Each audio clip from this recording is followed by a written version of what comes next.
Batch start करने जा रहे हैं। तो सबसे पहले हम लोग इसमें पढ़ेंगे वास्तविक संख्या, जिसको हम लोग इंग्लिश में रियल नंबर कहते हैं, और एक एक चैप्टर का नाम जानेंगे और इसका इंग्लिश में भी नाम हम इस पर लिखे हैं।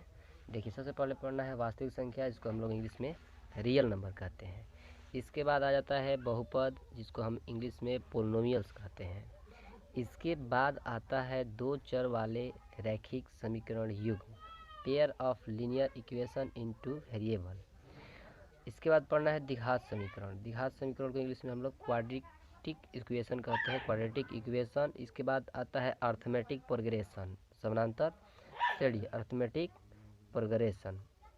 इसके बाद हम लोग पढ़ेंगे समानांतर श्रेणी। समानांतर श्रेणी समानांतर श्रेणी तो हो गया, अर्थमेटिक प्रोग्रेशन। इसके बाद पढ़ना है त्रिभुज, ट्राइंगल्स। इसके बाद पढ़ना है नियामक, जिसको हम लोग कोऑर्डिनेट ज्योमेट्री कहते हैं।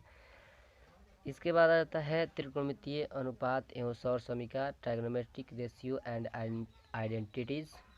इसके बाद आ जाता है त्रिकोणमिति के अनुप्रयोग, त्रिकोणमिति के अनुप्रयोग, सम एप्लीकेशन ऑफ ट्राइगोनोमेट्री। इसके बाद आ जाता है सर्कल, वृत्त। इसके बाद आता है रचना, जिसे इंग्लिश में लोग कंस्ट्रक्शन कहते हैं, वृत्त से समय क्षेत्रफल। इसके बाद आ जाता है एरिया रिलेटेड टू सर्कल, और इसके बाद आता है पृष्ठ क्षेत्रफल और आयतन, सम सरफेस एरिया एंड वॉल्यूम। इसके बाद आता है सांख्यिकी, जिसको हम लोग इंग्लिश में स्टैटिक्स कहते हैं। इसके बाद आता है पर्यकता या संभाविकता, जिसे हम लोग प्रोबेबिलिटी कहते हैं। कुल मिला के 15 चैप्टर आ जाता है मैथ में।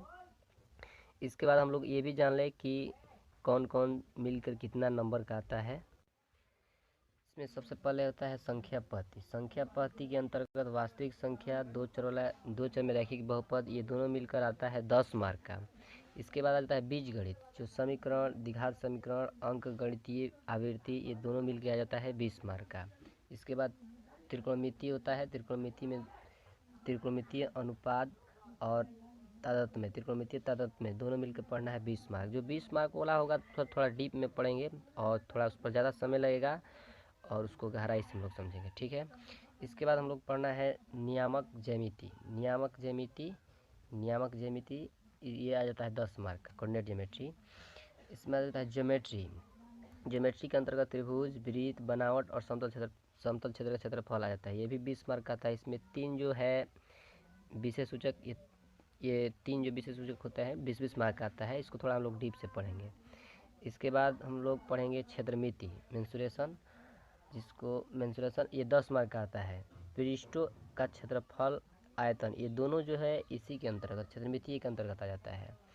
इसके बाद आता है सांख्यिकी, जिसको हम लोग पर्यकता कहते हैं, जिसको सांख्यिकी या एवं पर्यकता दोनों एक ही में आ जाता है, दोनों मिलके आता है 10 मार्क का।